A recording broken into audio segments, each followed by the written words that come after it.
All right, well, now, so there are some other things that we can do, right? So we can multiply by a constant, so I can have a times 7, let's say, and so that would, if, well, let's do it with an easier number. Let's make it a 2, because I can't really multiply big numbers very well. So a, if you recall, was going to be 1, 2, 3, 4, 5, 6. And if I multiply that by 2, that operation is defined as you just multiply each element of the matrix by 2. So it's going to be 2, 4, and 6, and it's going to be 8, 10, and 12. Yeah. And then you can also do, you can take the cosine of a matrix.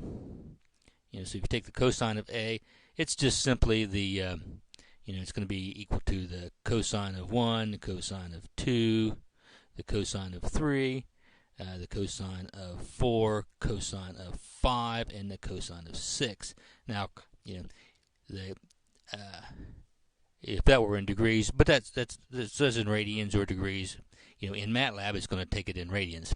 So that almost all functions work on the matrix element by element. The one thing that's a little different is the exponent. So e to the a, that is not the actually that is the exponent of a. But there's also another that would give you the matrix exponent. So we'll talk a little bit about those later on. All right. Now, the other thing I wanted to talk to you about was this guy called the dot star operator. And so the dot star operator is different. It's a different operator.